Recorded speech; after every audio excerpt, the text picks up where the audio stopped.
Imagine living in a glass tower so high you forget what the ground feels like. Alexander Reed had everything money could build: power, success, a name that made boardrooms go silent. But success, he learned, is the loneliest applause. At 42, he lived like a king in an empire of chrome and empty hallways, surrounded by people who smiled too much and meant too little. Stay with me until the end, because this story will show you that some translations aren't made with words but with the heart. And if you believe that love finds us when we stop pretending, hit like and subscribe. This one will change how you see connection. It was a Thursday night in late autumn when everything shifted. Alexander wasn't supposed to be there. He'd left the office at 7, driven halfway home, then remembered the Shanghai contract sitting unsigned on his desk. The building was dark when he returned, just the hum of fluorescent lights on the 40th floor and the distant buzz of a vacuum cleaner somewhere below. He was walking toward his office when he heard it. A voice, soft, fluid, speaking in a language he didn't know but somehow felt. Korean. He stopped. The words came from the conference room, rapid, emotional, filled with a tenderness that didn't belong in a place this cold. Alexander moved closer, careful not to make a sound. Through the half-open door he saw her, a young woman in a grey cleaning uniform, phone pressed to her ear, speaking with the kind of precision that only comes from years of study. Her voice rose and fell like music, comforting someone, reassuring them. There was no hesitation, no searching for words.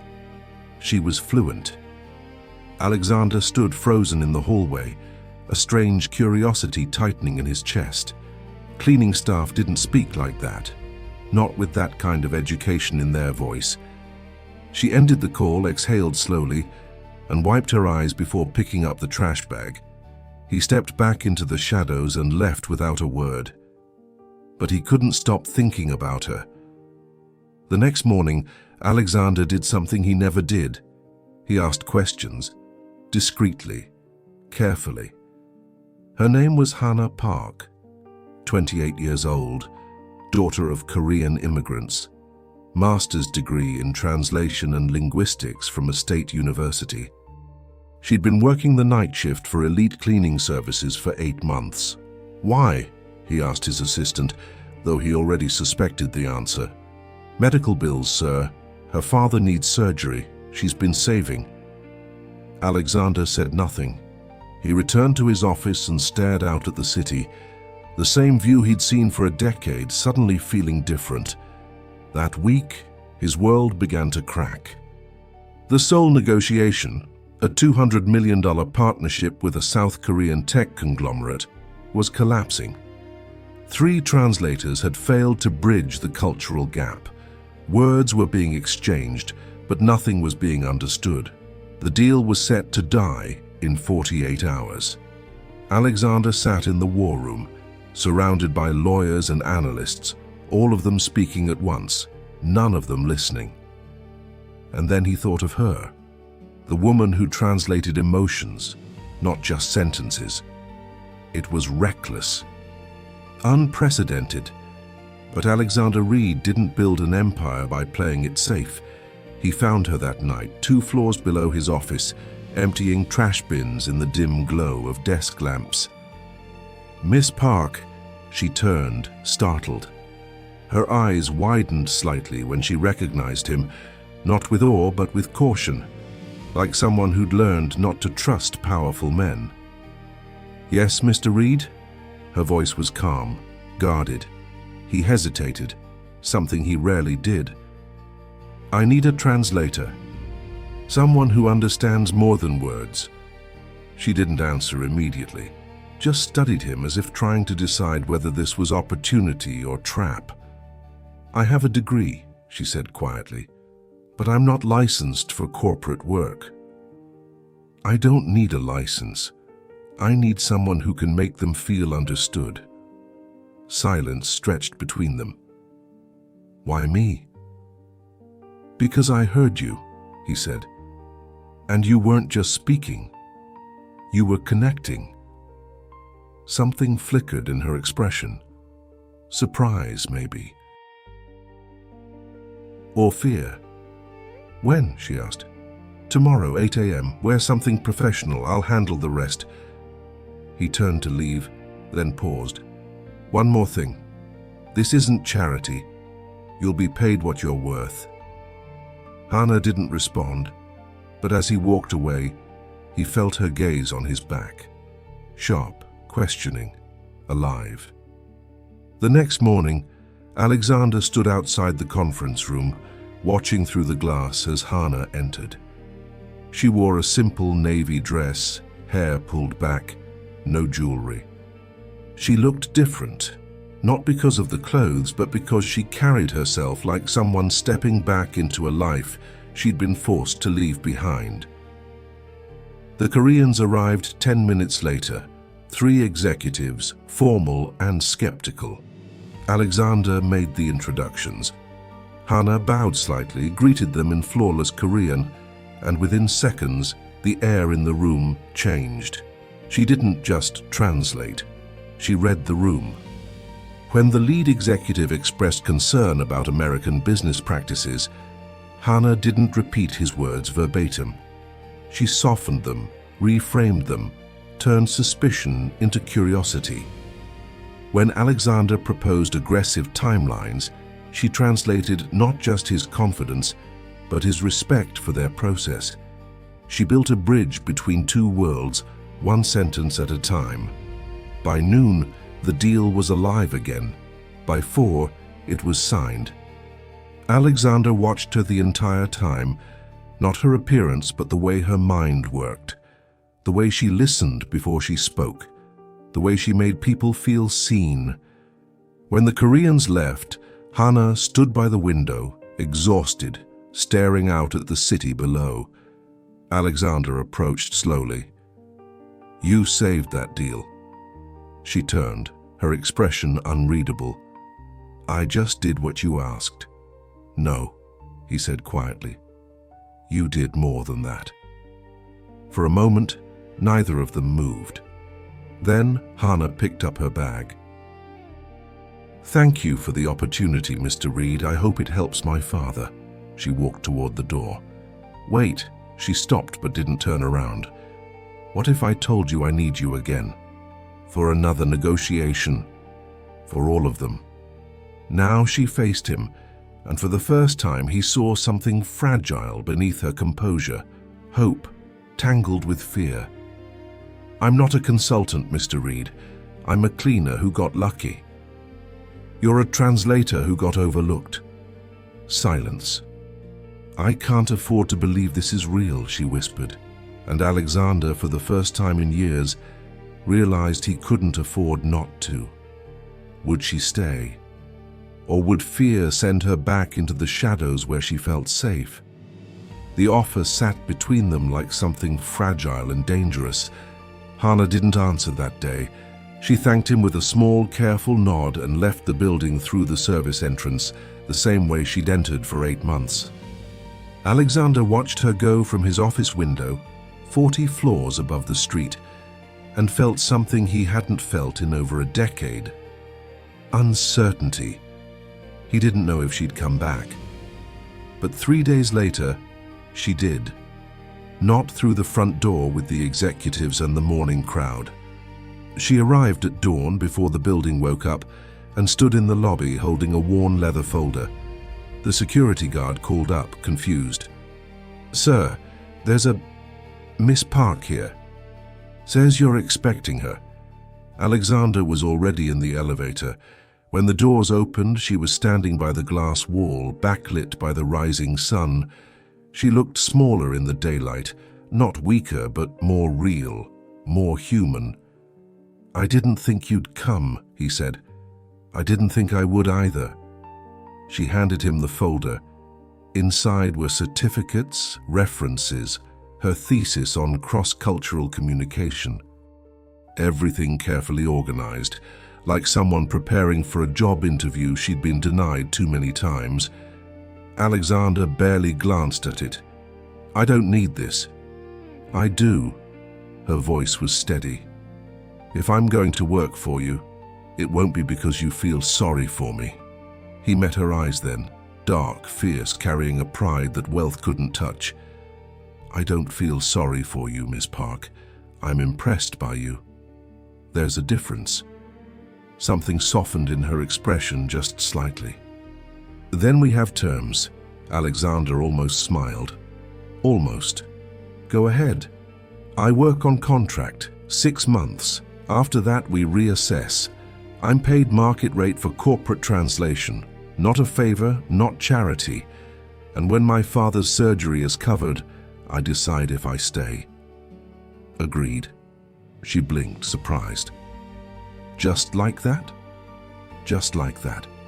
Hannah studied him for a long moment, as if trying to find the catch, the hidden cost. Why are you doing this?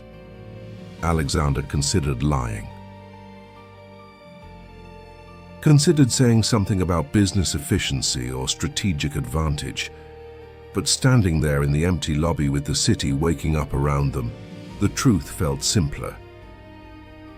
Because you reminded me that talent doesn't come with a resume. It comes with hunger. Her breath caught almost imperceptibly. I'll start Monday. Start today. She hesitated, then nodded. And just like that, Hannah Park stopped cleaning floors and started building bridges. The first weeks were strange.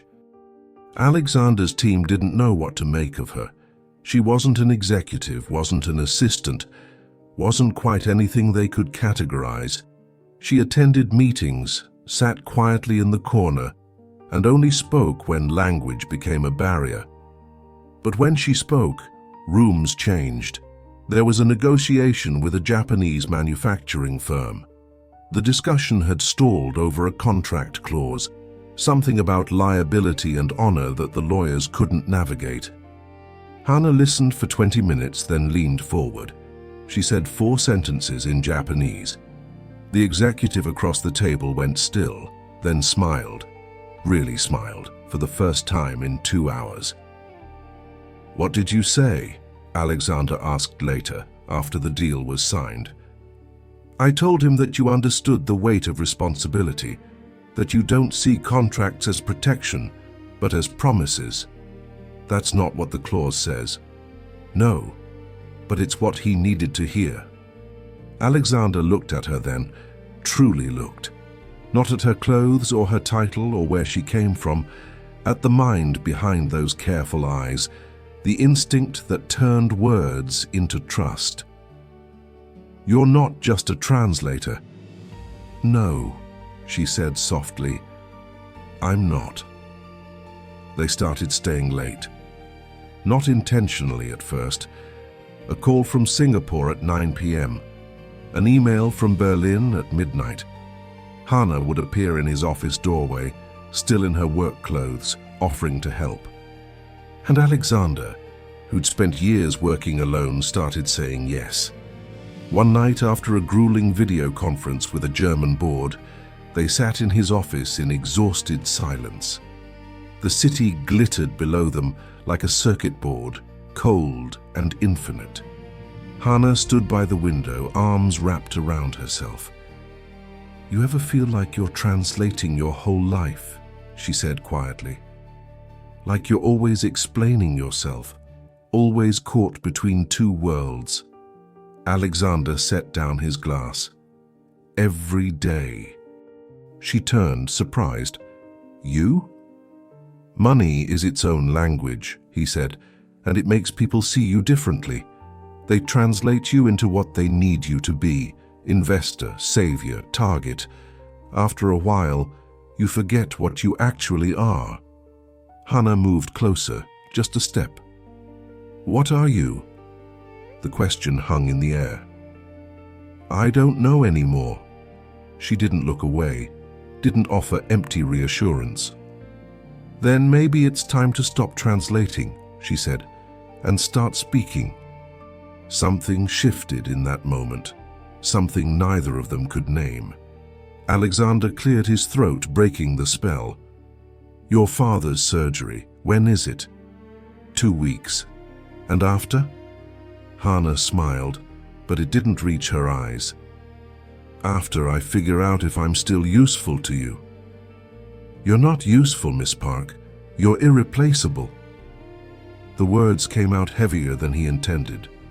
Hannah's expression flickered, confusion, fear, something that looked dangerously like hope. Don't, she whispered. Don't what? Don't make me believe this is more than what it is. Alexander stood, closing the distance between them. What if I don't know what this is either? She backed toward the door, defensive walls rising. You're my employer. I'm someone you hired. That's all this can be. Why? Because I've seen this story before, Mr. Reed. Powerful man, grateful girl. It always ends the same way. This isn't that. How do you know? He didn't answer. Couldn't. Hannah grabbed her bag, eyes bright with something between anger and tears. I'll see you tomorrow. She left before he could respond. Alexander stood alone in his glass tower, surrounded by everything he'd built, and felt the weight of everything he'd never learned.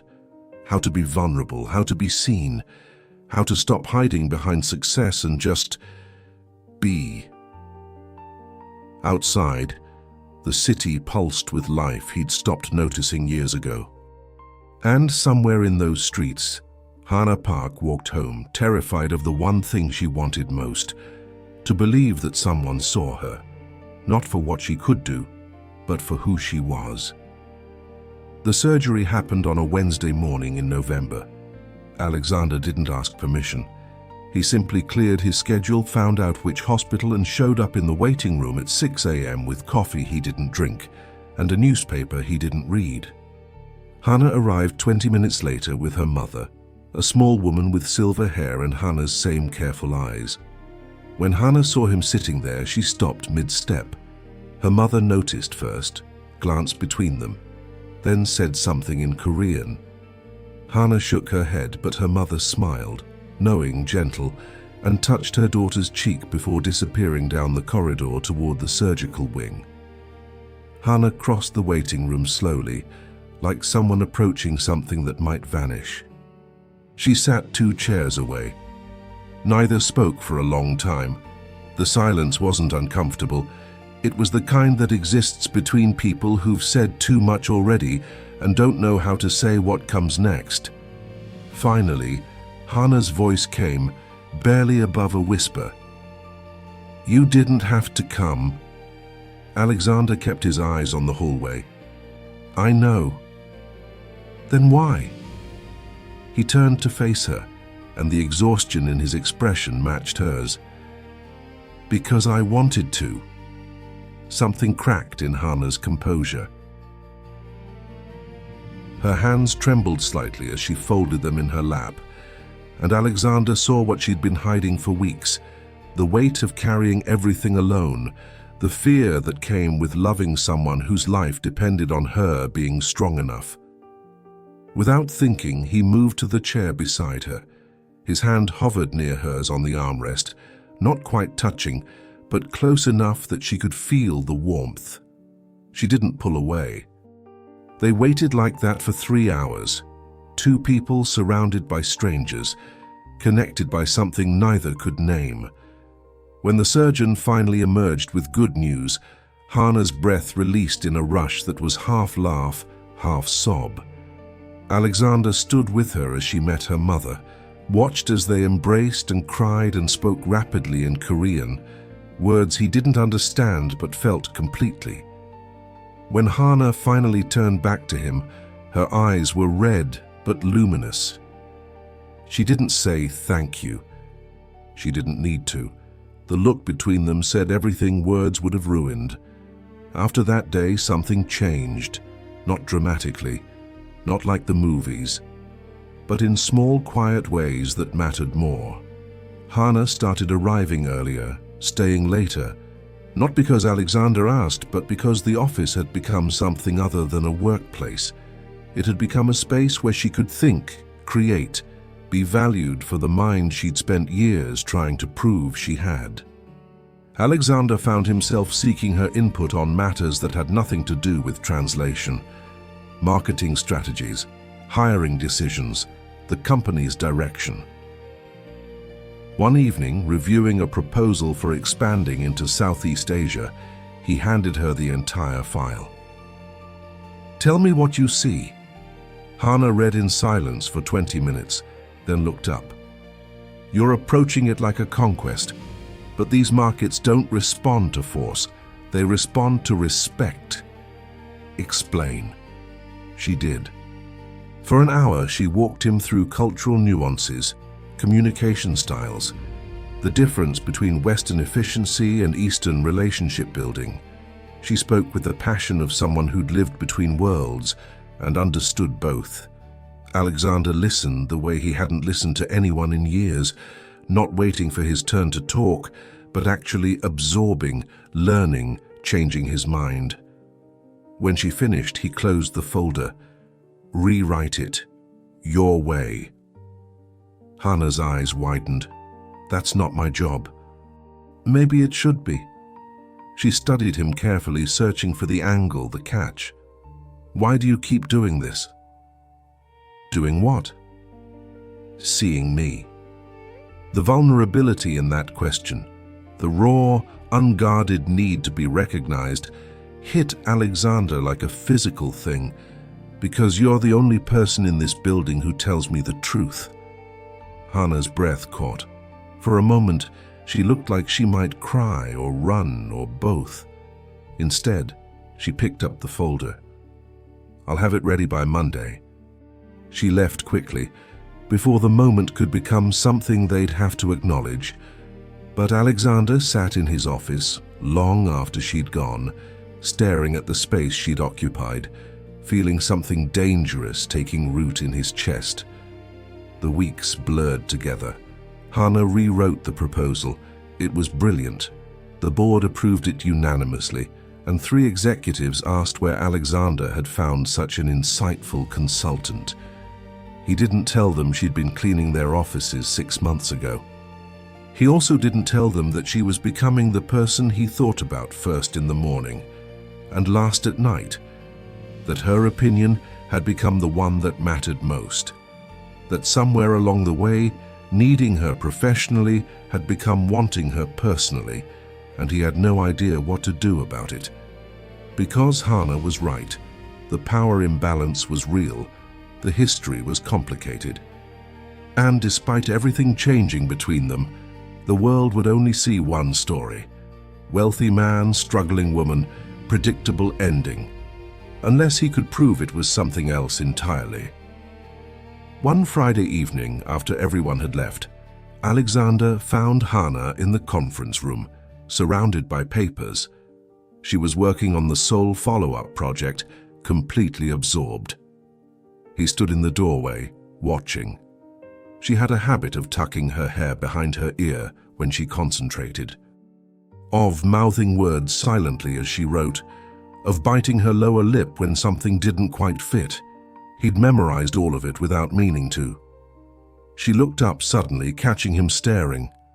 Neither spoke. The air between them felt charged, heavy with everything they weren't saying. Hannah stood slowly, gathering her papers with trembling hands. "It's late. I should go." Alexander stepped into the room. "Stay." "Mr. Reed." "Alexander." She froze. "What?" "My name is Alexander, and I think we're past formalities." Hannah shook her head, but her eyes betrayed her, wide, conflicted yearning. "This is a mistake." "Probably. I can't be another story about someone who got too close to their boss." "You're not." "How do you know?" He crossed the room slowly, giving her space to retreat if she wanted. She didn't. "Because I've never felt this terrified of losing something I don't even have." The confession hung between them, raw and honest. Hannah's composure finally shattered. Her hand came up to her mouth, holding back either words or tears or both. "You don't understand what you're asking." "Then tell me." "I can't be your redemption project. I can't be the poor girl you saved who falls in love with you out of gratitude. I won't let myself be that." "Good, because I don't want that either." "Then what do you want?" Alexander's voice dropped to barely a whisper. "I want to know the person behind the translator. I want to hear about the things that make you angry, and the dreams you gave up, and the version of yourself you hide from people like me." Hannah's eyes glistened. "Why?" "Because somewhere between hearing you speak Korean in an empty hallway and watching you build bridges between strangers, I forgot how to pretend I don't care." The silence that followed felt like standing on the edge of something irreversible. Hannah backed toward the door, her expression a war between hope and self-preservation. "I need time. Take all you need." She left without looking back. And Alexander stood in the empty conference room, surrounded by the empire he'd built, wondering if he'd just destroyed the only thing that made it feel like home. Outside, the city lights blurred through glass walls, and somewhere in those streets, Hannah walked home carrying a truth she could no longer deny, that she was falling for a man she'd sworn to keep at a distance. Time, it turned out, had a way of making decisions for you. Hannah stopped coming to the office, not abruptly, not with drama or explanation. She simply sent an email Monday morning saying she needed to use her remaining personal days, that the Soul Project notes were complete, that everything was in order, professional, distant, final. Alexander read the message 3 times, searching for subtext that wasn't there. His assistant knocked softly. "Sir, the morning briefing." He waved her away. For 2 days he functioned on autopilot. Meetings blurred together. Decisions were made. The company continued its relentless forward motion, indifferent to the fact that its founder could barely focus. On the 3rd day, he broke. He found himself standing outside the address listed in her employee file, a modest apartment building in a neighborhood where his car looked obscene. The evening air smelled like rain and distant cooking, sounds of families and television filtering through thin walls. He climbed 3 flights of stairs and stood outside her door, hand raised to knock, suddenly aware of how insane this was. Before he could decide, the door opened. Hannah stood there in jeans and an oversized sweater, hair loose around her shoulders, looking more beautiful than he'd ever seen her. But her eyes were red, tired, carrying the weight of sleepless nights. "I saw your car from the window." Alexander lowered his hand. "I shouldn't have come." "No, you shouldn't have." Neither moved. "Can I?" She stepped aside before he could finish. The apartment was small but carefully kept. Books in Korean and English lined makeshift shelves. A desk by the window held her laptop and scattered papers. Photographs covered one wall. Her parents, younger versions of Hannah smiling in graduation robes, a life he knew nothing about. She didn't offer tea, didn't make small talk. She just stood in the center of her living room, arms crossed protectively, waiting. Alexander turned to face her. "I can't stop thinking about you." Hannah's expression didn't change, but her breathing quickened. "That's not my responsibility." "I know. I didn't ask for this. I know." "Then why are you here?" The question felt like a test he didn't know how to pass. "Because I'm tired of pretending I don't care. Because every conversation at work feels empty without you there. Because I look at everything I've built, and none of it means anything if I can't share it with someone who actually understands me." Hannah's eyes filled with tears she refused to let fall. "You don't share things, Alexander. You own them. There's a difference." The words landed like a punch. That's not fair. Isn't it? Her voice rose slightly, years of careful control finally cracking. You have all the power here. You can offer me opportunities, pay for surgeries, change my entire life with a signature. And I'm supposed to believe that what you feel is real, that it's not just another acquisition? It's not. How do I know? She stepped closer, and he could see the fear beneath her anger. How do I know that 6 months from now, when the novelty wears off, you won't realize I'm just a girl from a neighborhood like this who got lucky, that I don't fit in your world and never will? Alexander felt something break inside him. You think I fit in that world? That glass tower, those empty conversations, people who smile and scheme and never say what they mean? I've been drowning in that for 20 years, Hannah. And then you walked in and reminded me what it feels like to breathe. She turned away, hand pressed to her mouth. This is too fast, too much, I can't. Then tell me to leave. Silence stretched between them, taut and trembling. When Hannah finally spoke, her voice was barely audible. I can't do that either. The confession hung in the air like something sacred and terrifying. Alexander moved closer, slowly, giving her space to retreat. She didn't.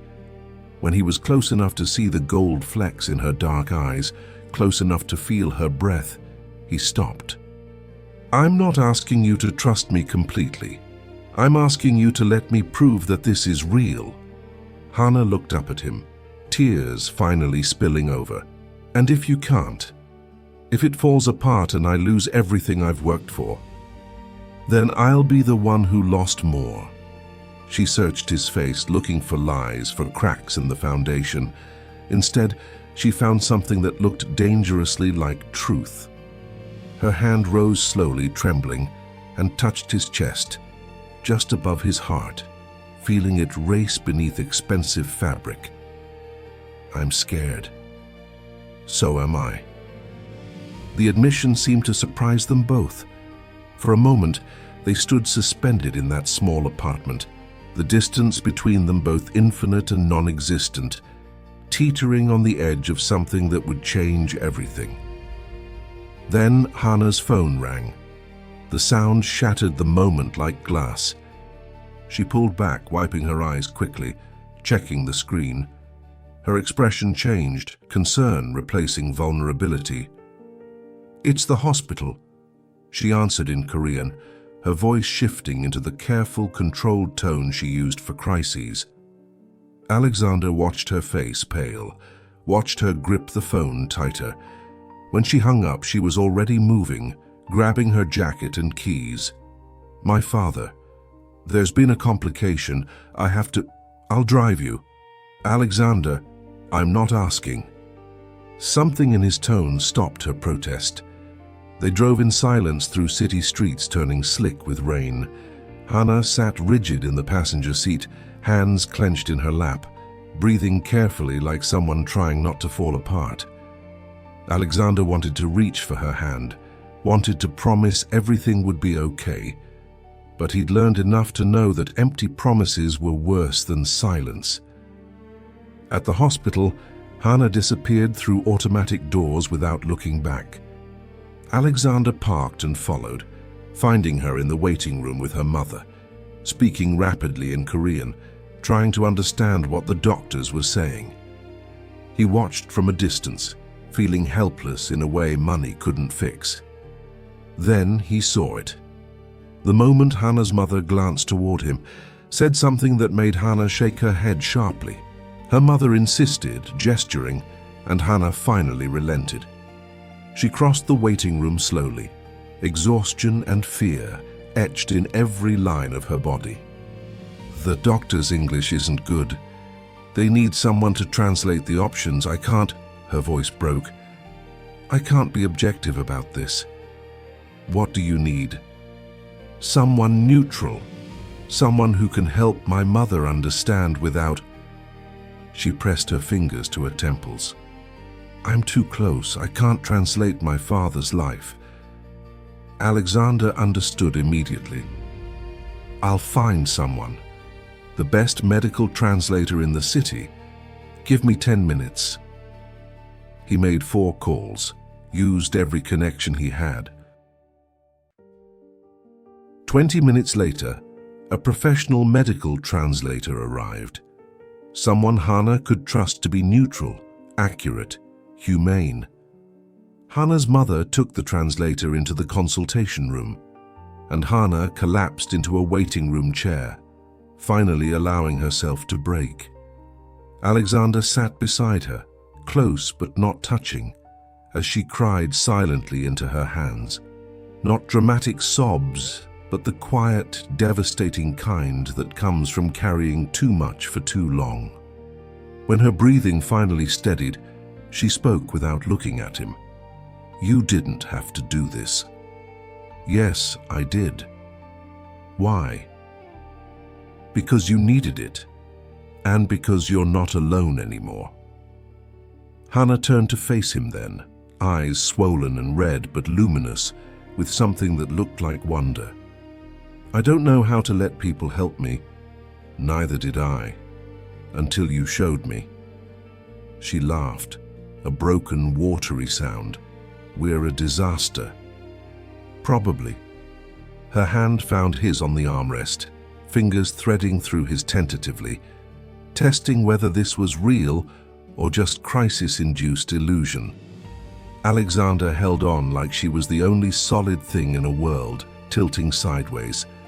They sat like that for hours, waiting for news connected by touch and silence, and the fragile, terrifying acknowledgement that whatever this was between them, it was past the point of denial.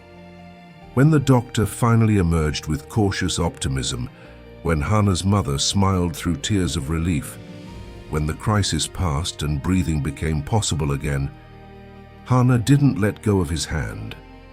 And Alexander realized that he'd crossed a line he could never uncross. He was in love with her completely, irrevocably, terrifyingly. But love, he was learning, was the easy part. It was trust that required translation. The weeks that followed lived in a strange, suspended space between what was and what could be. Hannah returned to work, but something fundamental had shifted. The careful distance she'd maintained had fractured the night Alexander sat with her in that hospital waiting room. They both felt it. The way conversations lasted longer, the way silence had become comfortable instead of tense, the way their hands would almost touch when reaching for the same document. Almost. Never quite. Alexander found himself relearning how to be patient. He'd built an empire on decisive action, on seeing what he wanted and acquiring it. But Hannah wasn't a merger or an asset. She was a person with scars he was only beginning to understand. Someone who'd been overlooked and underestimated so many times that believing she could be chosen felt like a language she'd never learned to speak. So he waited. And in waiting, he discovered something extraordinary. He started noticing things. The way morning light caught in her hair when she stood by his office window. How she'd close her eyes for just a moment when tasting coffee, like she was cataloging the memory. The small smile she'd hide when reviewing contracts, finding something clever or fair in the language. He memorized her without meaning to. One evening, long after everyone had left, Alexander found her standing on the empty 40th floor, forehead pressed against the glass, looking down at the city. He approached quietly. She spoke without turning. "My father's getting stronger." "That's good." "He asked about you yesterday." Alexander's pulse quickened. "What did you tell him?" Hannah's reflection smiled in the glass. "That you're complicated, that you confuse me, that I don't know what we're doing." "What did he say?" "He said that the best things in his life started that way." She turned then, and in her eyes, Alexander saw something that looked like permission. Not to rush, not to push, but to hope. I've been thinking about what you said, about proving this is real. He waited, hardly breathing. I need to know that you see me, not the translator, not the immigrant success story, not someone you rescued. Me, the person who's angry that she had to work twice as hard for half the recognition, who's terrified of repeating her parents' struggles, who doesn't know if she belongs in your world or hers, or somewhere in between. Alexander moved closer, the space between them charged with everything unspoken. I see someone brilliant who hides behind humility, someone loyal who's been betrayed enough times to build walls, someone brave enough to translate pain into connection. I see you, Hannah, and you're the most remarkable person I've ever met. Her breath caught, eyes glistening. You make it sound so simple. It is simple. We've just been trained to believe it shouldn't be. For a moment, they stood suspended, two people from different worlds discovering they spoke the same language after all. Then Hannah did something that changed everything. She stepped forward and rested her forehead against his chest, just breathing, letting herself be held for the first time since everything began. Alexander's arms came around her carefully, like she was something precious he'd been trusted with. Her body trembled slightly, not from cold, but from the overwhelming relief of finally letting someone in. They stood like that as the city lights flickered below, as night deepened around them, as the distance they'd been maintaining finally, mercifully collapsed. When Hannah pulled back, her eyes were bright but clear. I need you to understand something. Anything. If we do this, if we try, I won't be grateful. I won't owe you anything. We're equals, or we're nothing. Pride and fear and strength radiated from her in equal measure. Alexander smiled, really smiled, for the first time in longer than he could remember. I wouldn't want it any other way. Something broke open between them then. Not completely, not without fear or hesitation, but enough. Enough to start. The next morning, Alexander made an announcement that shocked his entire executive team. He was stepping back from day-to-day operations for 6 months, taking time to reevaluate the company's direction, to explore new markets with fresh perspective. His second-in-command would handle operations. The board protested. Shareholders panicked. Industry analysts speculated. Alexander didn't care. He'd spent 20 years building an empire. It was time to remember why. He called Hannah into his office that afternoon. She arrived looking concerned, clearly having heard the rumors. Tell me you didn't do something reckless. He handed her a folder. Inside was a fully developed proposal. A foundation dedicated to supporting first and second generation immigrants with advanced degrees who'd been underemployed or overlooked, scholarships, networking programs, corporate partnerships, all of it inspired by her story.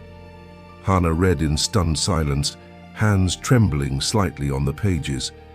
When she looked up, her expression was complicated, touched, overwhelmed, and something that looked like anger. You can't just... Alexander, this is millions of dollars. I know. This isn't about me. It's inspired by you. But it's for hundreds like you. She set the folder down carefully.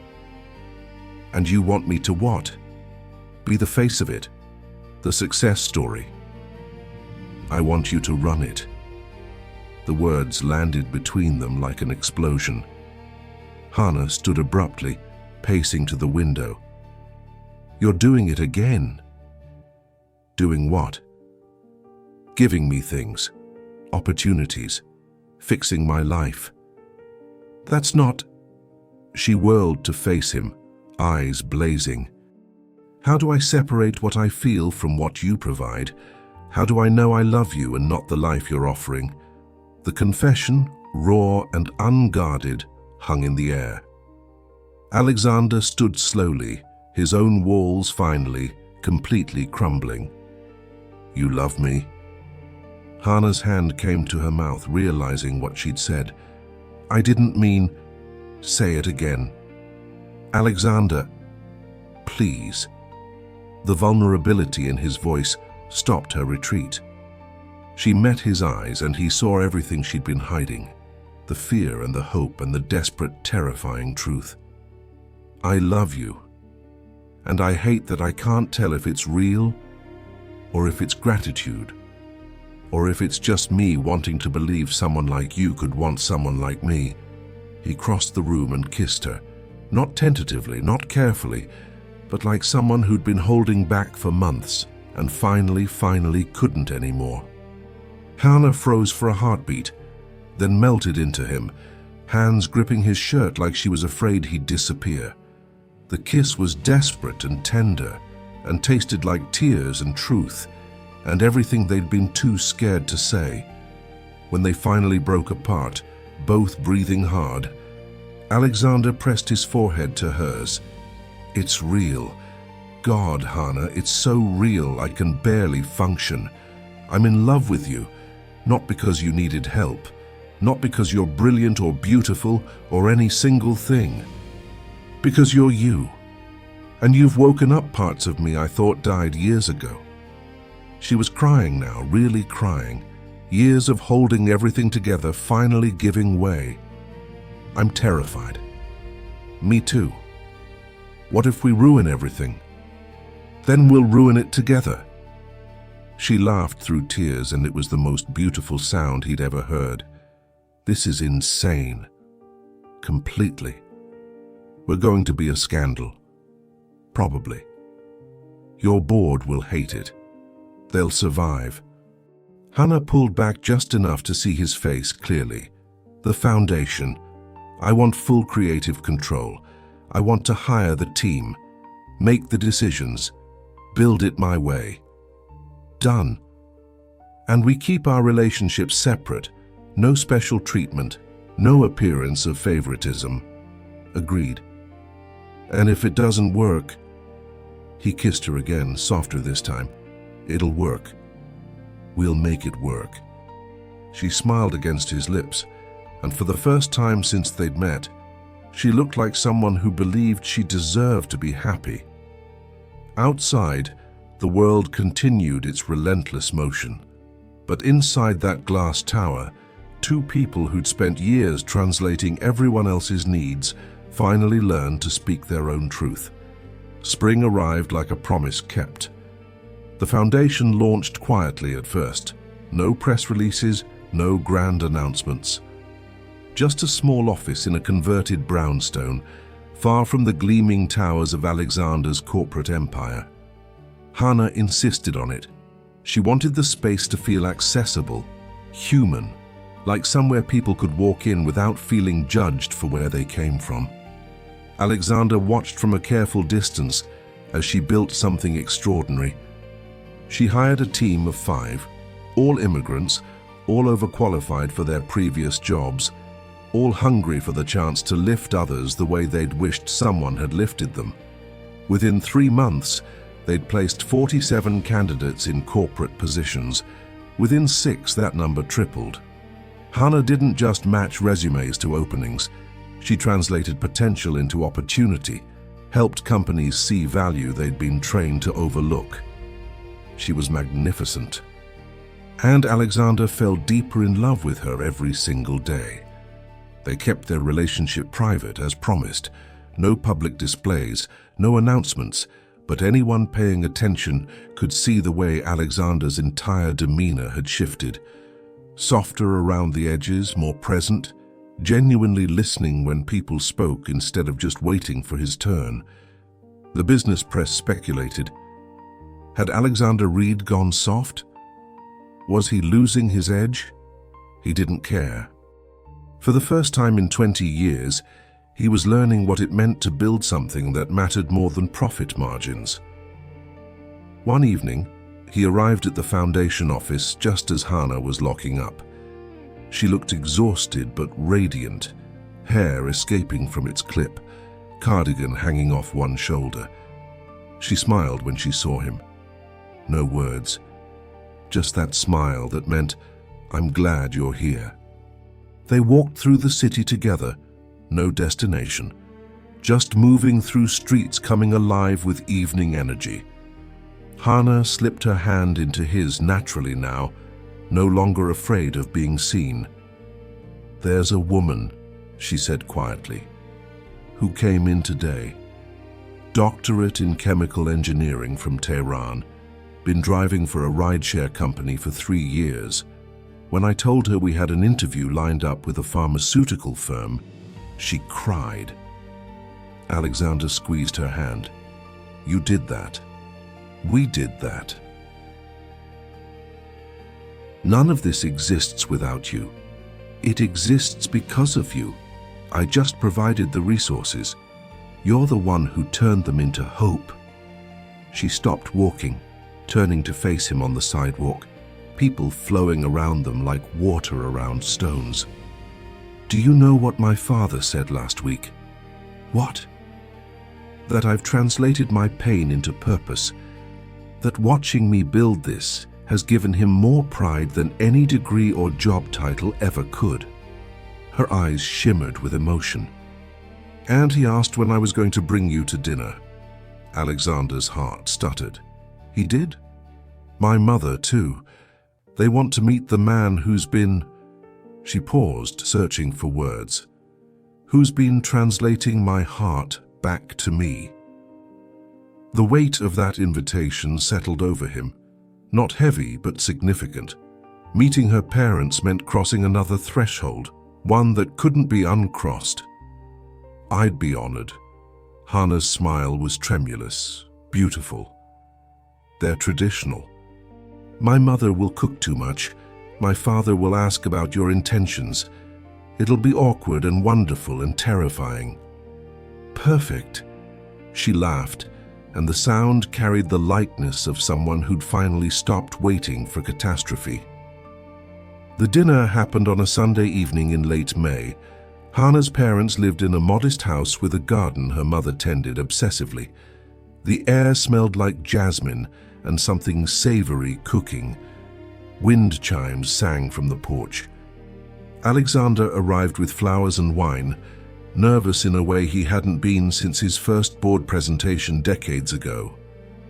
Hannah opened the door, wearing a simple dress, hair loose, looking more herself than he'd ever seen her. Her father stood behind her, smaller than Alexander expected, still thin from his recovery, but with eyes that missed nothing. He extended his hand with quiet dignity. No words were needed for that first assessment.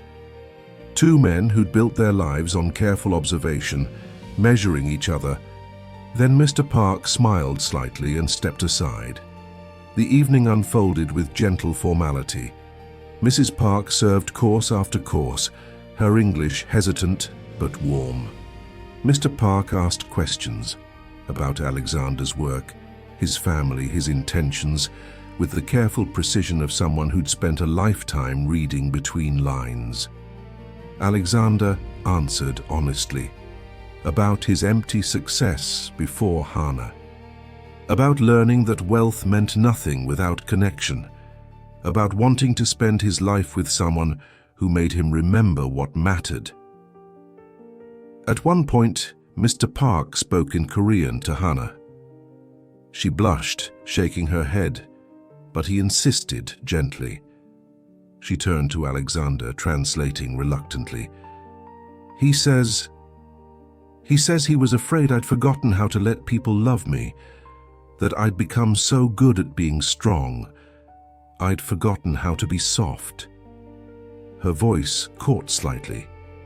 "But he says when he looks at me now, he sees his daughter again, the one who believed in happy endings before life, taught her to be careful." Alexander felt his throat tighten. Mr. Park spoke again, this time in careful English, looking directly at Alexander. "You give her back to herself, that is greatest gift." The simple words carried the weight of a father's blessing. Mrs. Park touched her husband's hand, then turned to Alexander with tears in her eyes. "You stay for dessert, yes, and next Sunday too, and Sunday after." It was an invitation into family, into belonging, into the kind of wealth that couldn't be measured in bank accounts. Alexander nodded, not trusting his voice. Under the table, Hannah found his hand and held tight. Later, walking to his car in the soft evening light, she stopped him with a hand on his chest. "That was terrifying. For me too. They loved you. They love you. I'm just lucky enough to be included." She looked up at him, eyes bright with something that looked like certainty. "I'm not scared anymore." "No? I mean, I am. But not of this. Not of us." She took a breath. "I love you. Not because of what you've given me or opportunities you've created. I love you because you see me, all of me, and you don't try to fix the broken parts. You just hold them like they're sacred." Alexander cupped her face gently. "You're not broken. You're whole. You've always been whole. I just wish I'd been there to tell you sooner." She kissed him then, soft and sweet and certain, there on the sidewalk in front of her parents' house, no longer hiding, no longer afraid. When they pulled apart, Mrs. Park was watching from the window, smiling through tears. Hannah waved and her mother waved back. "She's going to plan our wedding before we're even engaged," Hannah said, laughing. Alexander's heart stopped. Would that be so terrible? She looked at him sharply, searching his expression. "Are you?" "Not yet. Not tonight. But someday soon, I'm going to ask you, and I need to know if the answer might be yes." Hannah's eyes filled with tears, but she was smiling. "Ask me right. Ask me when it's just us, when it's not about our families or the foundation or anything else, just me and you. Deal." She kissed him again, and in that kiss was every promise they'd been too scared to make, every future they'd been afraid to want. The foundation continued to grow. Alexander returned to work part-time, restructuring his company to prioritize ethics over expansion, quality over quarterly reports. His board adapted. Shareholders grumbled but stayed. He'd learned something invaluable, that success without purpose was just noise. 6 months after that dinner on a quiet Tuesday evening, Alexander took Hannah back to where it all began, the 40th floor. Empty now, lights dimmed, city spreading below them like scattered stars. "Why are we here?" she asked, curious but not suspicious. "Because this is where I first heard you, where everything changed."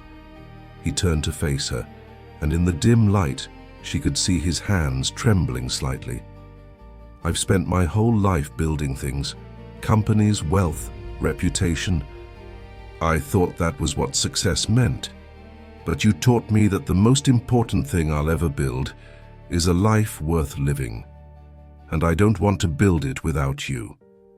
He pulled a small box from his pocket, opening it to reveal a simple ring. Elegant, timeless, exactly right.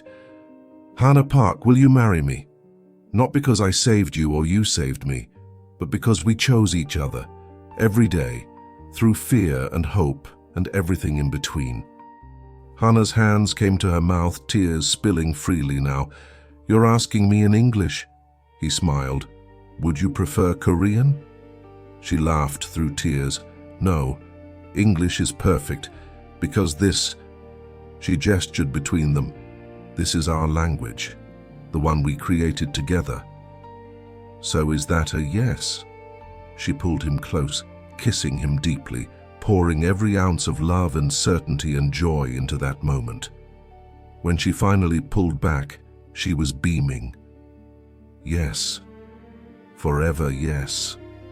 He slipped the ring onto her finger, and they stood together in that glass tower, no longer alone, no longer hiding, finally speaking the same language.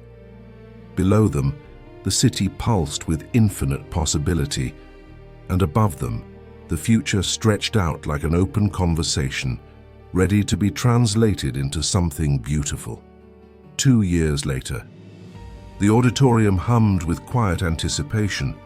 200 faces from dozens of countries, each one carrying a story of reinvention, of skills dismissed and potential overlooked, of starting over in a language that wasn't quite home. Alexander sat in the back row, anonymous in the sea of attendees, watching the stage where Hannah stood adjusting the microphone.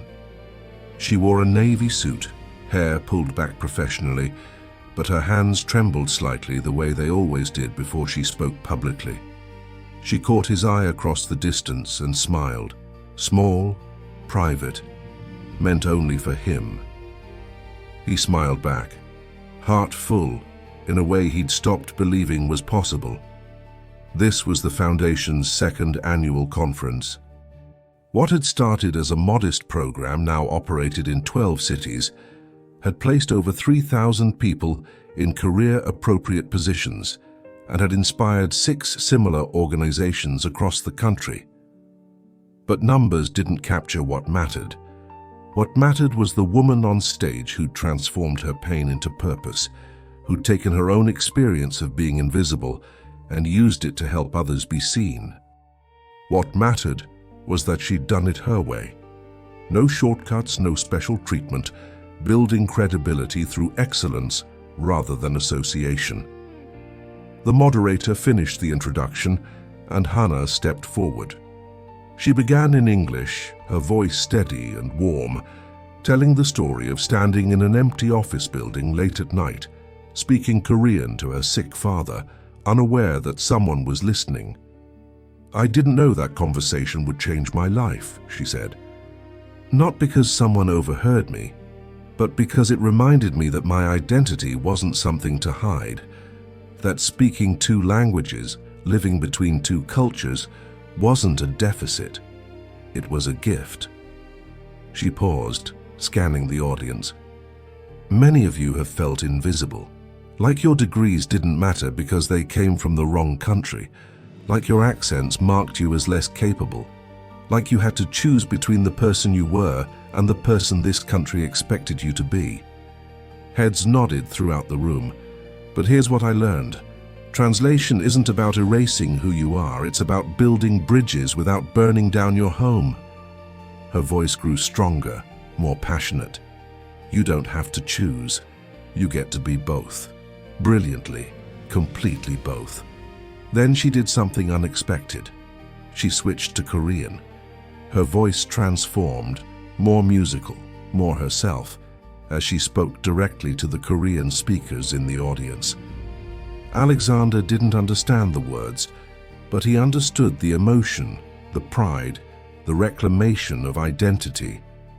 She moved through Spanish next, then Mandarin, then Arabic, each time speaking directly to communities who'd been told their native tongues had no place in American success. Each time proving that power doesn't come from assimilation, but from integration. The audience rose to their feet, applause building like thunder. Hannah stood at the podium, tears streaming down her face, finally allowing herself to receive the recognition she'd spent years believing she didn't deserve. When the session ended, she was surrounded by people wanting to share their stories, to thank her, to tell her she'd given them hope. Alexander waited patiently, content to watch her shine. Finally, as the crowd thinned, she found him in the back corner. She looked exhausted and exhilarated, mascara slightly smudged, glowing with purpose. "You stayed. I told you I would." She leaned into him and he wrapped his arms around her, anchoring her after the emotional intensity. "That was incredible," he murmured into her hair. "I almost threw up twice before going on stage." He laughed softly. No one could tell.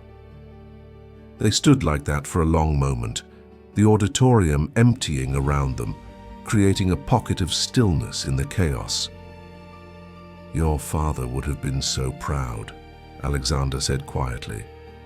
Hannah's father had passed 6 months ago, peacefully surrounded by family, having lived long enough to see his daughter marry the man who loved her and build something that would outlast them all.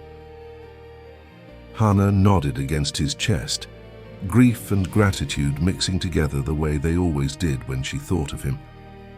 He was proud. I know he was. He told me so, the last time I saw him. She pulled back to look at him. He did? Alexander smiled, remembering that final conversation in the hospital room, Mr. Park's English still careful, but his meaning crystal clear. He said you'd spent your whole life translating for others, that he was grateful you'd finally found someone who translated the world for you. Hannah's eyes filled with fresh tears. He said that.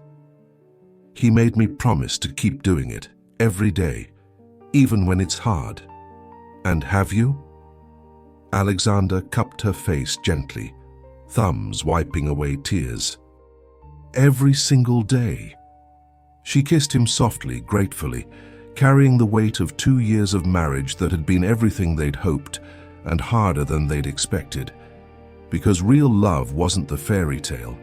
It was the daily choice to show up, to listen, to translate hurt into healing. They'd fought. They'd struggled with the constant public scrutiny, with his board's ongoing skepticism, with moments when Hannah's old fears resurfaced and she wondered if she was still just the grateful girl who'd gotten lucky.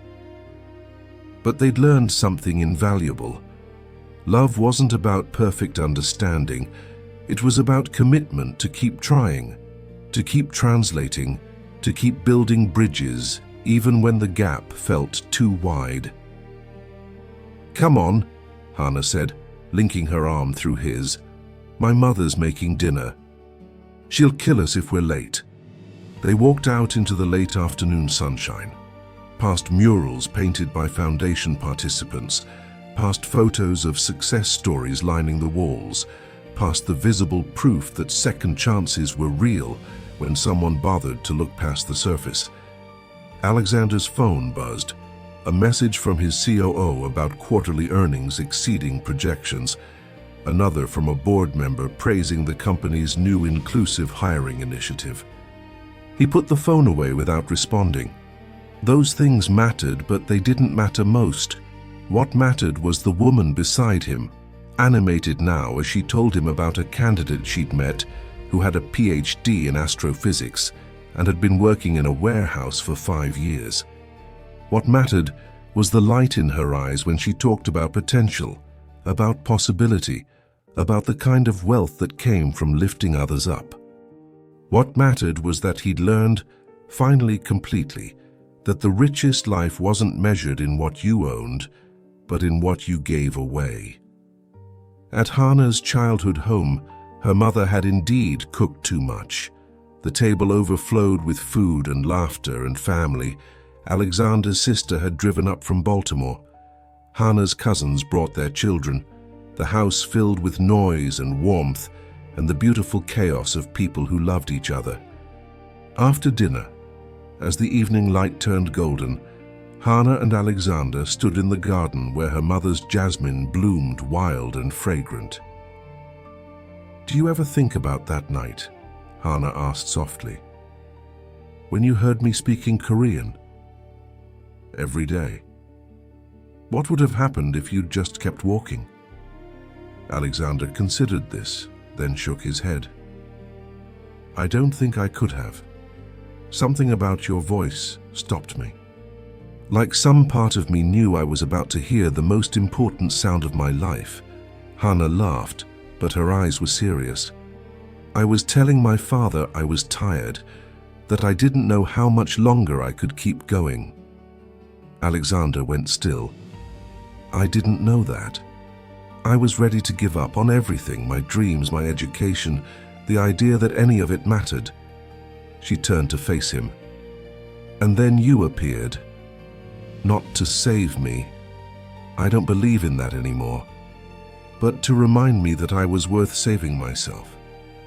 He pulled her close, overcome by how easily that night could have gone differently, how much would have been lost. You saved me too, you know. From what? From a life that looked like success, but felt like drowning.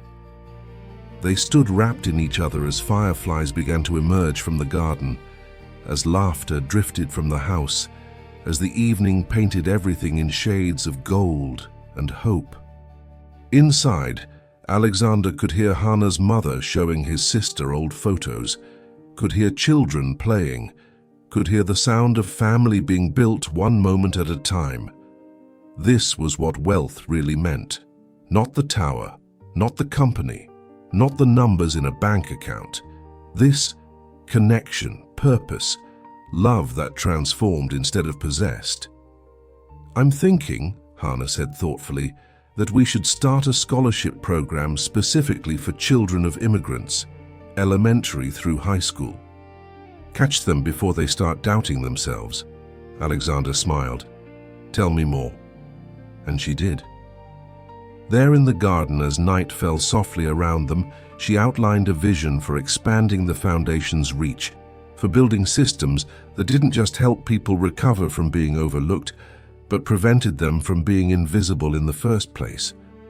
He listened the way he'd learned to listen, not waiting to respond, but truly absorbing, understanding that her ideas were better than his, that his role now was to support rather than lead. We'll need more funding, she concluded. Done. Alexander, what? You think I'm going to say no to making the world better? To helping kids like you didn't have to work twice as hard for half the recognition? She smiled, but her eyes were serious. You know what the best part is? What? That you don't need credit. That you're content to build something bigger than yourself and let other people shine. I learned from the best. She kissed him as the first stars appeared, as wind chimes sang their quiet song, as the garden held them in its fragrant embrace. Come on, she whispered. They're probably wondering where we are. They walked back toward the house hand in hand, toward light and noise and the beautiful mess of family. And Alexander realized that this moment, this life, this love, was the only translation that mattered. Not success into happiness, not power into purpose, but loneliness into belonging. And he'd finally, beautifully, learned to speak that language fluently. If this story touched your heart, comment and subscribe for more stories of love and redemption. Because some riches can't be bought, they're earned by the heart. Would you have had the courage to bridge two worlds for love? Share your thoughts below.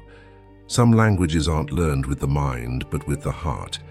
And the most important translation is the one that turns mine into ours, where success means nothing if it can't be shared, and wealth is measured not in what you own, but in who you become.